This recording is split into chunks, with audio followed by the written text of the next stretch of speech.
எல்லா மாதத்திலே இப்படியான்னு கேட்டா அப்படி இல்லை. எப்படி அது மாறும்? மாதம் 29 இருக்கு, 30 இருக்கு. 30 இருக்கக்கூடிய நாட்கள்ல என்ன ஆகும்? ஓட்டை இப்படிதான் இருக்கும். 29 இருக்கிற நாள்ல என்ன நடக்கும்? 29னா கொஞ்சம் குறிப்பிட்ட நாளுக்குள்ளேயே ஓடி முடியும். அதனால அதனுடைய டிகிரி கூட இருக்கும். இது நமக்கு என்ன செய்ய முடியும்னா, இது சொல்லி தரதை விட நீங்க ஒவ்வொரு நாளும் சந்திரனை நீங்க பார்க்கும்போது உங்களுக்கு தெரியும், மாதத்தின் ஆரம்பத்திலேயே இது 30 நாட்கள் கொண்ட மாதமா 29 நாட்கள் கொண்ட மாதமா என்பது மாத ஆரம்பத்திலேயே ஒரு 7-8 நாளுக்குள்ளே கரெக்டா கண்டுபிடிக்க முடியும். இப்ப இந்த ஆங்குலர் டிஸ்டன்ஸ் இருக்கு பாருங்க, சூரியனுக்கும் லைட் போடணும்.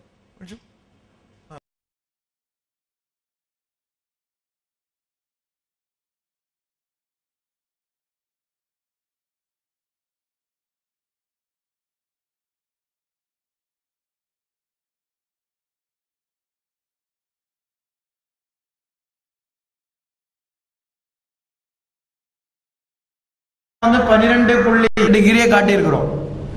இதுதான் ஒரு நாள் சந்திரனுடைய வளர்ச்சி இருக்கும். இது 30 நாட்கள் கொண்ட மாதத்திற்கும் 29 நாட்கள் கொண்ட மாதத்திற்கும் வித்தியாசம் வரும். இந்த வித்தியாசத்தை எப்படி கண்டுபிடிக்க முடியும் அப்படின்னு பாத்தீங்கன்னா, நீங்க ஒவ்வொரு நாளும் பார்க்கக்கூடியவங்களா இருந்தா, நான் ஏற்கனவே பஸ்ஸினுடைய கதை சொன்ன மாதிரி உங்களுக்கு அது கண்டுபிடிக்க முடியும். இப்ப இது இந்த காலத்துல தானே கண்டுபிடிக்க முடியும், பழைய காலத்துல எப்படி கண்டுபிடிச்சாங்க அப்படிங்கிற கேள்வியும் கண்டிப்பா சிந்திக்கும் போது வரும். இந்த காலத்தை விட பழைய காலத்துல இது ரொம்ப துல்லியமா அவங்களுக்கு தெரியும். அது என்ன காரணம்?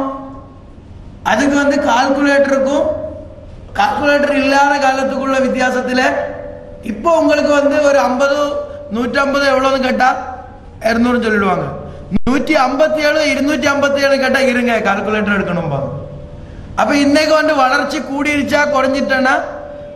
உபகரணங்களுடைய பொருள்களுடைய வளர்ச்சி கூடிருச்சு, அறிவினுடைய வளர்ச்சி குறைஞ்சிட்டே வருது. அப்ப இதுதான் இந்த வித்தியாசம் நம்ம கண்டிப்பா இந்த சப்ஜெக்ட்ல தெரிஞ்சுக்கணும். நம்மளுடைய மைண்டையும் சிந்தனையையும் நம்ம உபயோகிக்கிறது குறைஞ்சிட்டே வருது.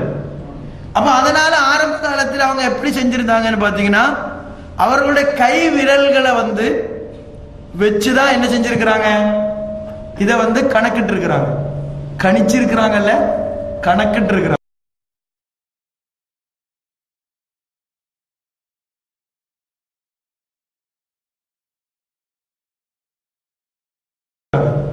புரியுதுங்களா? இதுல கணிப்பு கிடையாது, இது கரெக்ட் அக்யூரேட் கால்குலேஷன் தான், கஸ் கிடையாது. என்ன பாத்தீங்கன்னா, அவங்க அவங்களுடைய ஒரு கை விரலை 2 டிகிரியாக கணக்கிட்டு இருக்கிறாங்க. அப்ப நீங்க சூரியன் மறையக்கூடிய பகுதியில உங்களுடைய கண்ணுக்கு நேரம் கை விரல்களை வச்சு இந்த 5 விரல் அதுக்கு மேல ஒரு விரல் வச்சீங்கன்னா 12 டிகிரி ஆயிடுச்சு. நீங்க இந்த சூரியன் மறையக்கூடிய பகுதியில இருந்துட்டு சந்திரன் உதிச்சு மறையக்கூடிய நேரம் முதல் நாள்ல நீங்க சந்திரனை எப்ப பார்க்க முடியும்? எப்ப பார்க்க முடியும்? முதல் நாள்ல சந்திரனை எப்ப பார்க்க முடியும்? உதிக்கும் போது பார்க்க முடியுமா, மறையும் போது பார்க்க முடியுமா? மறையும் போதும் பார்க்க முடியும். அப்ப உதிக்கிறது கிடையாது. ஏன் உதிக்கிறது கிடையாதுன்னு கேட்டீங்கன்னா, மகரிப் அப்படிங்கிறதுக்கு என்ன அர்த்தம்? மகரிப் அப்படின்னு என்ன அர்த்தம்? குரூப் மறைகிற பகுதின்னு அர்த்தம். மஷ்ரிக் அப்படின்னு சொன்னா உதிக்கிற பகுதி. அப்ப குர்ஆன்ல எல்லாம் நீங்க பாருங்க, ரப்புல் மஷ்ரிகைனி வ ரப்புல் மக்ரிபைனி தான் இருக்கும். முதல்ல மஷ்ரிக் தான், அப்புறம் தான் மக்ரிப். இப்போ பொதுவாக நமக்கு ஒரு எண்ணம் இருக்கு, நம்ம மக்ரிபில முதல் நாள் சந்திரனை பார்க்கறதுனால அப்பதான் இது உதிக்குது அப்படிங்கிறது பொதுவாக எல்லாருக்கும் ஒரு தவறு இருக்கதான் செய்யுது. அது சொல்ல முடியாது. காலப்போக்கில் நம்ம அந்த நேரத்தில் பார்க்க போய் இது இப்பதான் வருது அப்படிங்கிற மாதிரி ஒரு எண்ணம் ஏற்பட்டுருச்சு. அது சாதாரண நடக்கக்கூடிய ஒரு தவறுன்னு வச்சுக்கோங்க. அப்போ இந்த மகரிப நேரத்தில் நாம் பார்க்கக்கூடிய சந்திரன் எவ்வளவு டிகிரி இருக்கு என்றதை பார்த்து இது எத்தனாவது நாளினுடைய சந்திரன் என்பதை எந்த நாளில் இருந்து நம்ம கால்குலேட் பண்ண முடியும். இந்த கால்குலேஷனுக்கு பயன்படுத்துறது தான் நம்ம இப்ப கொடுத்திருக்கக்கூடிய ஆங்குலர் டிஸ்டன்ஸ். இந்த இடத்துல நான் ஃபேஸ் அதனுடைய வடிவத்தை பார்க்கிறது கிடையாது. நல்லா தெரிஞ்சுக்கணும். குர்ஆன் வந்து சொல்லி இருக்கக்கூடிய அஹில்லத் 2வது அத்தியாயத்தினுடைய 189வது வசனத்தில் சொன்ன அஹில்லத்ங்கிறது என்னோட ஃபேஸ். இப்ப நம்ம சொல்றது என்ன? அதனுடைய சூரியனுக்கும் சந்திரனுக்கும் உள்ள அகலம். அந்த அகலத்தை தான் இந்த மஞ்சள் கோடு போட்டு காட்டி இருக்கிறது. இந்த அகலம் எவ்வளவு நாள், எவ்வளவு இருக்கு, எவ்வளவு டிகிரி இருக்கு என்பதை கணக்கிட்டு இது எத்தனாவது நாள் ஆயிடுச்சு என்பதை நாம் கரெக்டாக கண்டுபிடிக்கலாம். இதுக்கு இன்னைக்கு நீங்க பாத்தீங்கன்னா செக்ஸ்டன்ட் அப்படிங்கிற ஒரு கருவி இருக்கு. இன்ஷா அல்லாஹ் இன்னைக்கு அது கொண்டு வரல, அது வேற ஒரு ப்ரோக்ராமுக்காக கேரளாவுக்கு போயிருக்கிறதுனால கொண்டு வரல. அதை வச்சு என்ன செய்ய முடியும்? அதை நம்ம வந்து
இந்த இடத்துல நீங்க பாருங்க, அனிமேஷன் போடும்போது அது மூவ் ஆக அந்த டிகிரி வித்தியாசம் காட்டும்.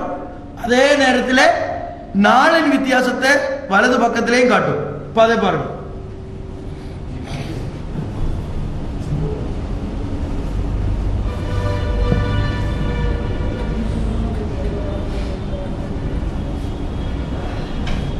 இதை ஷோ பண்ணுங்க கீழே.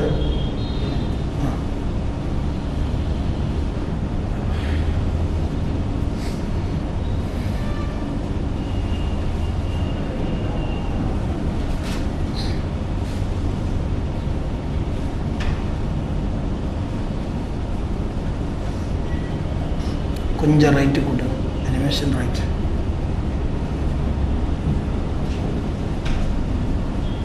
அனிமேஷன் ஸ்பீடு கொஞ்சம் கூட்டு, ஸ்பீடு.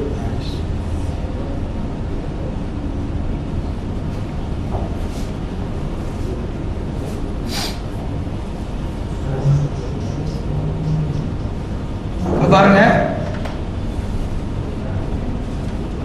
இப்ப பௌர்ணமிக்கு அப்புறம் என்ன ஆகுது? அது குறைஞ்சிட்டே வருது.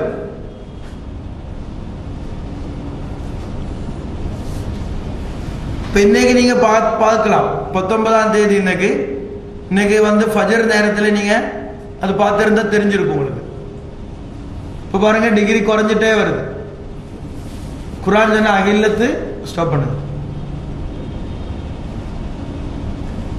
இப்போ பாருங்க, அதுல இருந்து கூடிட்டே வந்து திரும்ப அந்த டிகிரி வந்து குறைஞ்சிட்டே வந்து பழைய இடத்துக்கு வந்தாச்சு. இப்ப பாருங்க, இங்கதான் நமக்கு இன்னைக்குள்ள பிரச்சனைக்குரிய விஷயமே இங்கதான் இருக்கு. இப்ப நம்ம சமுதாயத்தில் பொதுவாக உள்ள கருத்து என்னன்னு பாத்தீங்கன்னா, இந்த ஃபர்ஸ்ட் டே போடுங்க.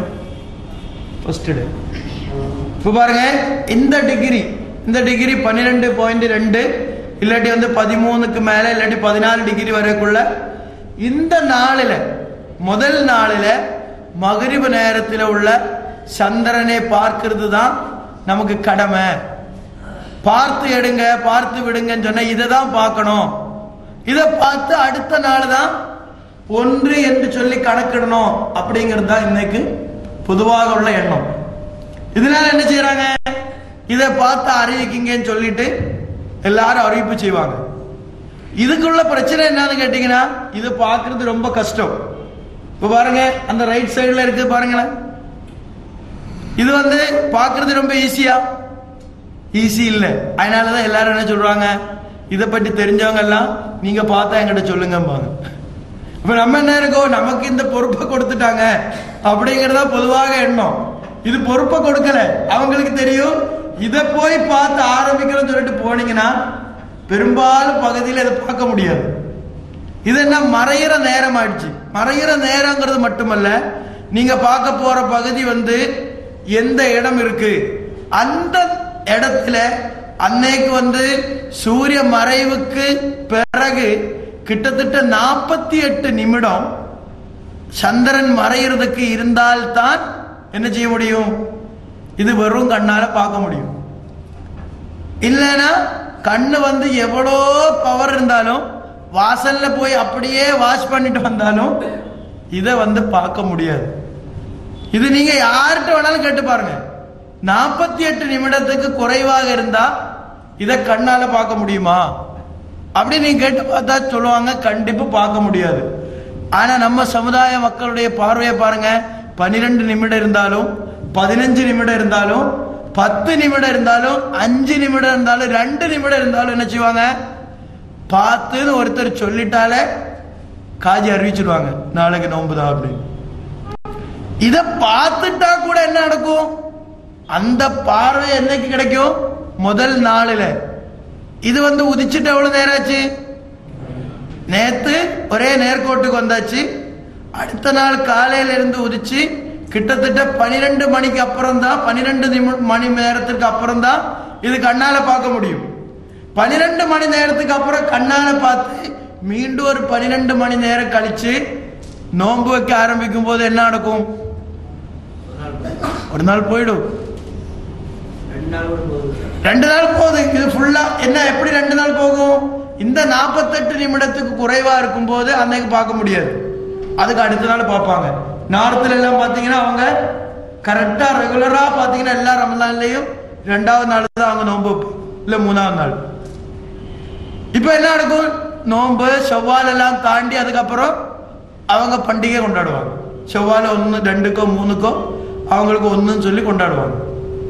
இப்ப இதுதான் ரசூல் ஸல்லல்லாஹு அலைஹி வஸல்லம் நம்மளை பார்க்க சொன்னாரான்னு கேட்ட இல்ல. அவர் என்று மட்டும் இல்ல, சந்திரனை பார்த்த ஒருத்தர் கூட என்ன சொல்ல மாட்டாங்க, இதை பார்த்துதான் ஆரம்பிக்கணும் என்ற கருத்தையே சொல்ல மாட்டாங்க. அது வந்து தவறான கருத்து.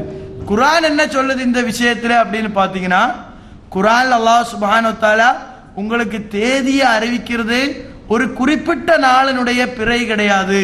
மாறாக என்ன, பிறைகள் அனைத்துமே தான் உங்களுக்கு தேதியை அறிவிக்கும் என்பதுதான் குர்ஆன்ல இருக்கு.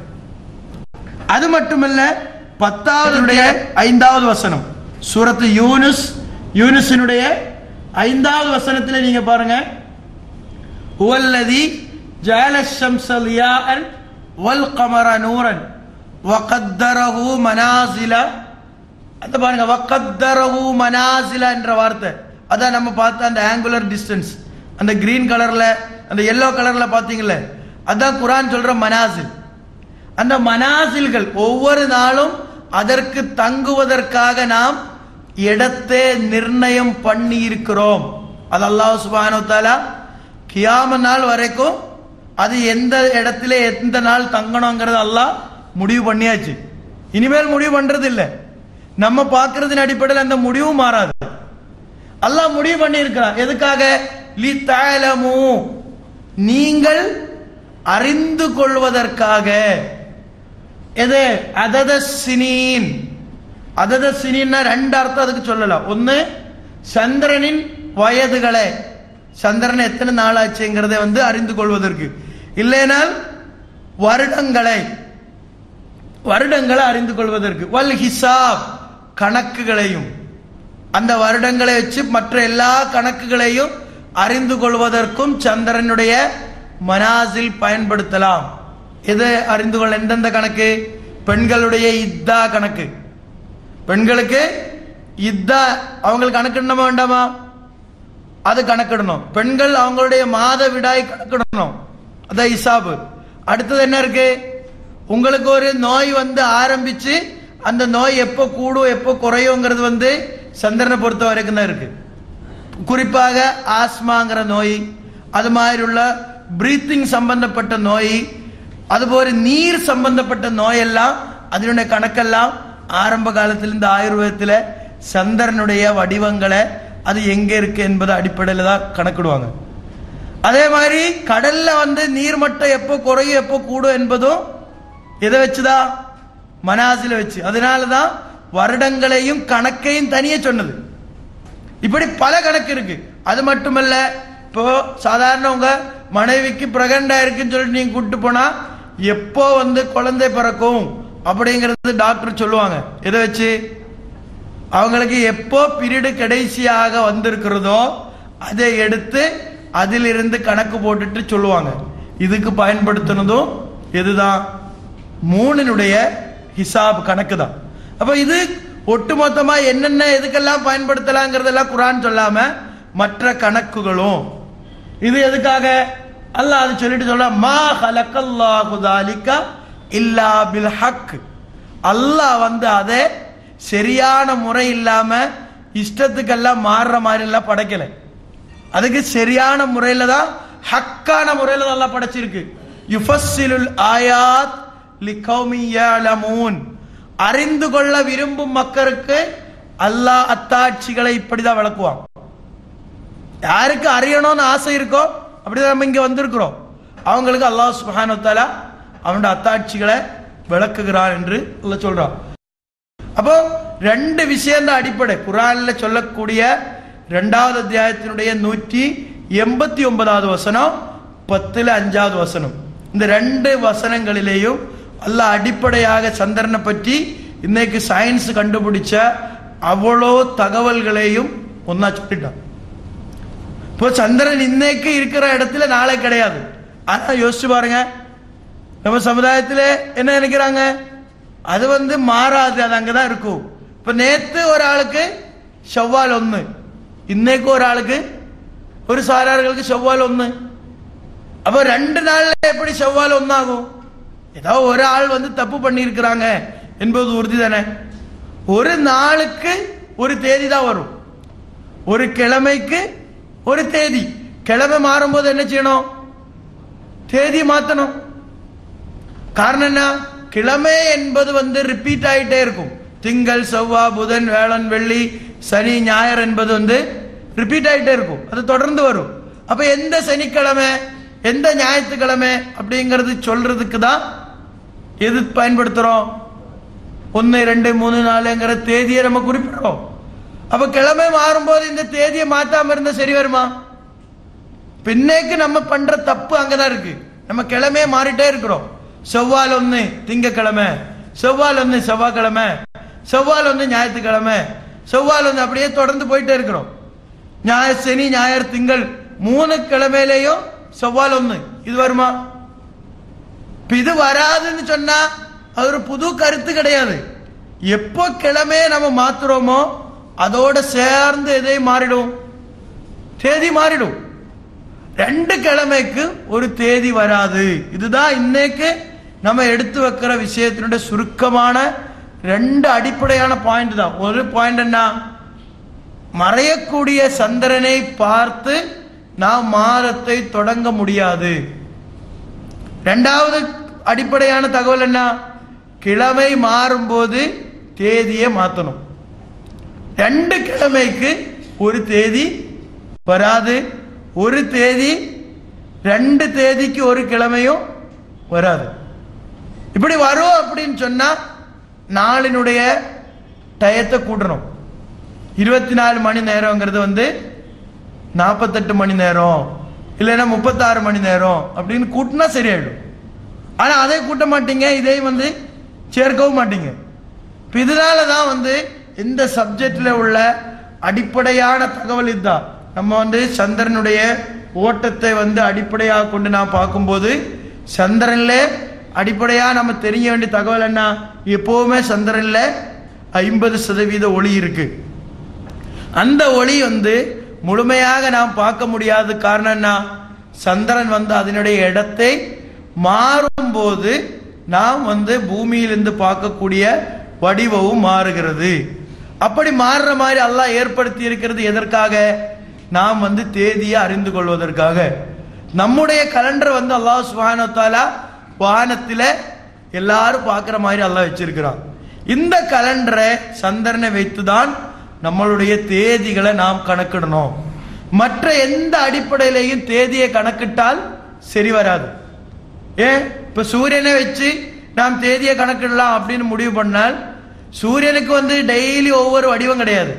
என்னைக்கு பார்த்தீங்கன்னாலும் நம்ம அது பார்க்கக்கூடிய எந்த நேரத்தில் பார்க்கக்கூடிய வடிவமும் ஒன்னாதான் இருக்கு. கலர் மட்டும்தான் மாறுது, வடிவம் மாறல. அப்ப சூரியனை வச்சு என்ன செய்ய முடியாது? தேதியை கணக்கிட முடியாது. அப்ப இப்போ தேதியை கணக்கிடுறது சூரியனை வச்சுதானே அப்படின்னு பார்த்தா அல்ல. என்ன செய்யறாங்க அப்படின்னு பாத்தீங்கன்னா சூரியனை சுத்தி வந்து பூமி சூரியனை சுத்துறதுல வந்து சும்மா வந்து கையால எழுதி இருக்கிற ஒரு கணக்கு தான். அதுக்கு வந்து இன்னைக்கு வந்து என்ன டேட்டு? இன்னைக்கு வந்து மார்ச் என்ன டேட்டு? என்ன டேட்டு? 11. 11. இன்னைக்கு வந்து ரபியுல் ஆஹிர் 19. ரபியுல் ஆஹிர் 19க்கு என்ன ஆதாரம்? இன்னைக்கு நாம் சந்திரனை பார்க்கும்போது சந்திரன் வந்து இருக்கக்கூடிய இடமும் அதனுடைய ஃபேஸ் அதனுடைய வடிவமும் ரபியுல் அவ்வல் ரபியுல் ஆஹிர்ங்கிற மாத பேர் அதில் இல்லாட்டியும் இந்த மாதத்தினுடைய 19ஆம் தேதியினுடைய வடிவம் தான் அதுக்கு இருக்கு. இதே மார்ச் 11ங்கிறது மார்ச்சை விட்டுருவோம். 11ங்கிறத வந்து காட்டக்கூடிய என்ன ஆதாரம் இருக்கு? என்ன ஆதாரம் இருக்கு? கண்ணால நாம் பார்க்கக்கூடிய எந்த ஆதாரமாவது இருக்கா? இல்ல. நாம் வந்து தொங்க விட்டுருக்கிற கலண்டர்ல 11 போட்டிருக்கு. அதனாலதான் என்ன செஞ்சிருக்கு? எல்லா காலத்திலையும் இஷ்டத்துக்கு மாத்தி இருக்கு. இஷ்டத்துக்கு என்ன செய்வாங்க? நாளை கூட்டுவாங்க, குறைக்குவாங்க. எல்லா வருடத்திலேயும் பிப்ரவரிக்கு 28 தேதி கிடையாது. ஒரு குறிப்பிட்ட 4 வருடத்துக்கு அப்புறம் என்ன செய்வாங்க? பிப்ரவரி 29 ஆக்கும். அதுக்கு பேர் என்ன? ஏன்னா தமிழ்ல சொல்லுங்க. லீப். தமிழ்ல சொல்லுங்க. என்னது? என்னது? சொல்லுங்க. குதிக்கிறது. எங்க யார் குதிக்கிறது? ஒரு நாள் குதிக்கிறது. அது தெரியாம ஆக்குறதுக்கு லீப் இயர் அப்படின்னு சொன்ன உடனே சாதாரண வந்து இங்க தோத்திருச்சா ஜெயிச்சிருச்சான்னு கேட்டா இல்ல நான் ஃபெயில் ஆயிட்டேன் அப்படின்னு சொன்னா புரியாது எனக்கு. ஃபெயில் ஆயிட்டேன்னு சொல்றது ஒரு ரொம்ப ஒரு கண்ணியமா சொல்ற மாதிரி இருக்கும். பாஸ் ஆயிட்டேன் ஃபெயில் ஆயிட்டேன்னு சொன்னா அந்த மாதிரி ஆயிட்டு என்னது லீப் அப்படின்னு சொல்லும் போது யாருக்கும் தெரியாது என்னன்னு. லீப்புன்னு சொன்னா என்ன? இந்த கணக்கு சரி பண்ண முடியல, அதனால வருஷத்துல ஒரு குதிப்பு, ஒரு ஜம்பிங். லீப் இயர் 28ல இருந்து 29க்கு. இது வந்து நீங்க வந்து கொஞ்சம் என்னது கஷ்டமாயிடுங்கிறதுனாலதான் ஒவ்வொரு காலத்திலே எப்படியெல்லாம் குதிச்சிருக்கிறாங்கிறது தனியே எங்கள்கிட்ட அதுக்கு தகவல் இருக்கு. 10 நாள் 11 நாள்லாம் குதிச்சிருக்கிறாங்க. புரியுதுங்களா? இங்க இருந்து குதிச்சா நேர வந்து ஸ்ரீலங்கால போய் விகலம் விழுற மாதிரி எல்லாம் குதிச்சிருக்கிறாங்க. இப்ப இப்படி எல்லாம் வந்து தவறாக இருக்கிற கலண்டரை வந்து நாம் வந்து எந்த கேள்வி கணக்கு இல்லாம எந்த கேள்வி நமக்கு கிடையாது, கரெக்டா பின்பற்றிட்டு இருக்கிறோம். ஆனா நம்மள்ட்ட அல்லாஹ் சுப்ஹானஹு வ தஆலா ஒரு தெளிவான கலண்டரை தந்து அதுல டேட்டை கரெக்டா இருக்கக்கூடிய எந்த தப்பு வராத கலண்டரை நமக்கு கொடுத்திருக்கு. அந்த கலண்டரை நாம என்ன செஞ்சிருக்கிறோம்? புறக்கணிச்சிருக்கிறோம். இது ஏன் நம்ம புறக்கணிச்சிருக்கிறோம்னு பார்த்தா நம்மள விரும்பி புறக்கணிக்கல. இதற்குண்டான அடிப்படையான ஒரு காரணம் என்ன? நம்மளுடைய வருடம் வந்து ஒவ்வொரு மாதமும் பிறந்ததுக்கு பிறகுதான் தெரியும். அப்படி வரும்போது முன்கூட்டியே நமக்கு தேதியே சொல்ல முடியாது. அப்ப முன்கூட்டியே தேதியை சொல்ல முடியாதனால என்ன செஞ்சிட்டோம்? நமக்கு என்ன தேவை? முன்கூட்டி தேதி சொல்லணும். என் பையனுக்கு கல்யாணம் எப்ப கல்யாணம்? அடுத்த அடுத்த வருடத்தினுடைய முதல் மாதத்திலேன்னு சொல்லணும். முதல் மாதத்திலே எத்தனாம் தேதி? அது வந்து ஜனவரி 10ஆம் தேதி அழகா சொல்லி பத்திரிகை அடிக்கலாம். இதே வந்து அடுத்த வருடம் 1434 முஹர்ரம் 10 அப்படின்னு பத்திரிகை அடிக்கலாம். எந்த நாளும் சொல்ல முடியாது. சொல்ல முடியுமா? சொல்ல முடியாது. அப்ப என்ன செஞ்சிட்டோம்? நமக்கு இது வந்து ஒத்து வராது. எதுவா இருந்தாலும் தூக்கி போட்டுதான் ஆகணும். பையனோ மகளோ சொன்னதை கேட்காட்டி வீட்டுல இருந்து தான் துரத்துவோம். போடா, அவன் வழியில போம்பா, என் பையன் தானேன்னு சொல்லிட்டுலாம் வீட்டுல வச்சிருக்க மாட்டாங்க. அதே மாதிரி என்ன செஞ்சோம்? கலண்டரும் நமக்கு முன்கூட்டி தேதியை சொல்ல முடியாதனால நம்ம என்ன செஞ்சோம்? தோராயமா ஆக்கிட்டோம். நீங்க பாருங்க, முஸ்லிம்கள் வெளியிடக்கூடிய பெரும்பாலும் கலண்டர்கள்ல இப்போ எழுத ஆரம்பிச்சுட்டாங்க. என்ன? பிறை கணக்கு தோராயமானது தான். பிறையே ஒவ்வொரு மாதத்திலேயும் பார்த்துதான் என்ன செய்யணும்? நீங்க கணக்கிடணும் அப்படின்னு சொல்லிட்டு. அப்ப தோராயமானது எதுக்கு போடணும்? யோசிச்சு பாருங்க. ஒரு கல்வி கூட ஆரம்பிக்க போறோம், சிலபஸை கையில கொடுத்துட்டு இந்த சிலபஸ் படி பாடம் நடக்காது தம்பி, இந்த டைம் டேபிள் படி பாடம் நடக்காது, இருந்தால் நீ கையில வச்சுக்கோன்னு சொல்லி கொடுத்தா, அப்படி இருந்தா எதுக்கு கஷ்டப்பட்டு இப்படி சிலபஸ் எல்லாம் போட்டீங்க? கேட்குமா இல்லையா? இதான் நடக்குது. இந்த பிரச்சனைக்கு நாம் தீர்வு கண்டால்தான் இஸ்லாத்தினுடைய எல்லா விஷயங்களும் அல்லாஹ் சுப்ஹானஹு வ தஆலா சொல்லி இருக்கிறான். ஹுவல்லதி அர்ஸல ரசூலஹு, எப்படி அனுப்பி இருக்கிறான்? பில் ஹுதா வ தீனில் ஹக். அல்லாஹ் சொல்றான் யுஃபஸ்ஸிலுல் ஆயாத். அல்லாஹ் சுப்ஹானஹு வ தஆலா ஹக்கானது தான் ஆக்கி இருக்கிறான். அல்லாஹ் சொல்ற மாதிரியே அல்லாஹ் சொல்றான். என்ன? அல்லாஹ் தூதரை அனுப்பி இருக்கிறது எப்படி அனுப்பி இருக்கிறான்? லியுல்ஹிரஹு அலத்தீனி குல்லிஹி, எல்லா மார்க்கத்திற்கும் கொள்கைக்கும் மேல இஸ்லாமிய கொள்கை வந்து மேலோங்க செய்வதற்காக தான் அல்லாஹ் தெளிவான மார்க்கத்தையும் வழிமுறையையும் கொண்டு தூதரை அனுப்பி இருக்கிறான். அப்ப இந்த மார்க்கத்தில் தெளிவாக நமக்கு கலண்டர் இருக்கிறது. இதுதான் உங்களுக்கு எடுத்து வைக்க வேண்டிய அடிப்படையான விஷயம்.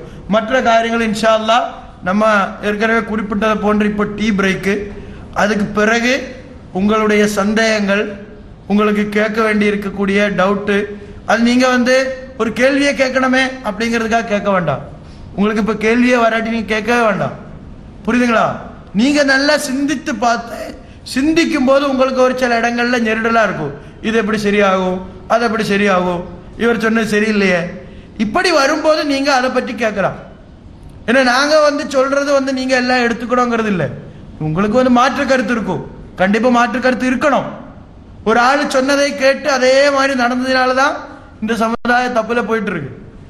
அந்த தப்பு நம்ம திரும்ப வந்து ரிப்பீட் பண்ணக்கூடாது. யாரு வந்து சொன்னாலும் அது சரியாகுமா, இது சரியாகுமா, இதுக்கு என்ன ஆதாரம், இதுக்கு என்ன ஆதாரம், இதுல இந்த குழப்பம் இருக்கு அப்படிங்கறத சிந்திச்சு பார்த்து அதுல நீங்க வந்து உங்களுக்கு தெரியாத சந்தேகங்கள், உங்களுக்கு புரியாது இருந்தா கேட்கலாம். எங்களுக்கு அதை பற்றி தெரிஞ்சிருந்தா இப்போ உங்களுக்கு சொல்லுவோம். ஒருவேளை நீங்க கேட்கும் பொழுதுதான் இது எப்படி சரியாகுங்கிற ஒரு சந்தேகங்களுக்கு ஏற்பட்டு அதை பற்றி இன்ஷா அல்லாஹ் படிச்சுட்டு உங்களுக்கு அப்புறம் சொல்லப்படும். எல்லாமே இப்பவே வந்து என்னது அந்த டைம் தானே. இதுல ஒரே ஒரு விஷயம் கூட உங்களுக்கு சொல்ல வேண்டியிருக்கு. இது பாருங்க, அது நம்ம டைம் ஜோன் கொடுத்துருக்கோம். அந்த பிறையை வந்து பார்க்கக்கூடிய ஒரு ஸ்டாப் பண்ணுங்க, ஸ்லோல கொடுங்க, ஒரு அனிமேஷன் ரைட் குறைச்சு. இப்ப பாருங்க 4 டைம் தான் கொடுத்துருக்கும். ஒன்று வந்து லொஹர்னுடைய நேரம், அந்த நேரத்தில் தான் என்ன நடக்கும்? நியூ மூன், அந்த கன்ஜங்ஷன்ங்கிற மூணுமே ஒரே நேர்கோட்டுக்கு வந்து மாறக்கூடிய நிகழ்வு நடக்கும். சூரியன் வந்து தலைக்கு மேலே இருக்கும்போது. அதுக்கப்புறம் உள்ளது சன்செட், சூரியன் மறையக்கூடிய நேரம். அடுத்தது மிட் நைட், நடுநிசி, சன்ரைஸ், சூரிய உதயமாகக்கூடிய நேரம். இந்த 4 இதுலையும் நீங்க வந்து இந்த அனிமேஷன் வந்து உங்களுக்கு தேவைப்பட்டா உங்கள்கிட்ட பென் டிரைவ் இருந்தால் உங்களுக்கு அதில் வேணா போட்டு தர. நீங்க அந்த நேரம் வரும்போது இப்படி சந்திரன் இருக்கு, லொஹர் நேரத்தில் எங்க, குறிப்பிட்ட நாள் எங்க இருக்கு. இப்போ உதாரணத்துக்கு வந்து பாத்தீங்கன்னா இந்த ஃபுல் மூன் வைங்க, ஃபுல் மூன். இப்போ ஃபுல் மூன் பாருங்க, மிட் நைட்ல இப்படி தெரியும் ஃபுல்லா. எப்ப தெரியும்? நைட்டு 12 மணிக்கு எங்க இருக்கும் சந்திரன்? தலைக்கு மேல இருக்கும். அதான் பௌர்ணமி நாள். அப்ப எப்ப நமக்கு வந்து அது தெரிய ஆரம்பிக்கும்? ஃபர்ஸ்ட் வந்து அந்த ஃபுல் சைஸ் எப்ப தெரிய ஆரம்பிக்கும் பார்த்திருக்கீங்களா? 12 மணிக்கு தலைக்கு மேல வரும். எப்போ தெரிய ஆரம்பிக்கும்? இது இப்படி வரும் இல்லையா? சூரியன் வந்து இங்க மறையிறன்னு வச்சுக்கோங்க. எப்ப மறையும் சூரியன்? இந்த நேரத்தில் மகரிப். மகரிப் நேரத்தில் சூரியன் மறையும் போது பௌர்ணமி அன்னைக்கு சந்திரன் வந்து உதயமாகும். அப்ப அந்த பௌர்ணமியில மட்டும்தான் அது அப்படி நடக்கும். சூரியன் மறையும். அந்த மகரிப் அந்த டயத்தில் பாங் கொடுக்கிற நேரத்தில் பார்த்தீங்கன்னா சந்திர உதயமாகும் ஃபுல் வடிவத்தில். அது அப்படியே வந்து நல்லா கரெக்டா சைஸ்ல வந்து நைட்டு 12 மணிக்கு தலைக்கு மேல வரும். அது இன்ஷா அல்லாஹ் ஒவ்வொரு டயத்திலையும் எப்படி சந்திரனை பார்க்கணும், அதை பார்க்க வேண்டிய வடிவம் என்ன, அது வந்து தனியே ஒரு மூன் ஒப்சர்வேஷன்ங்கிற ஒரு தனி சப்ஜெக்ட் இருக்கு. அது இன்ஷா அல்லாஹ் சந்தர்ப்பம் இருந்தா உங்களோட டவுட் இருந்தா அப்புறம் வந்து உங்களுக்கு கிளியர் பண்ணி தரேன். இதுல ஒவ்வொன்றும் வந்து இது உங்களுக்கு நான் விளக்கி தருவதை விட ஒரு 2 மாதம் 3 மாதம் நீங்க முயற்சி செய்து சும்மா அப்படியே சந்திரன் எந்தெந்த நேரத்தில் எங்கெங்க இருக்குன்னு பார்த்துட்டே வந்து பாருங்க. உங்களுக்கு வந்து டேட் கரெக்டா இருக்கும். எந்த குழப்பமும் இருக்காது.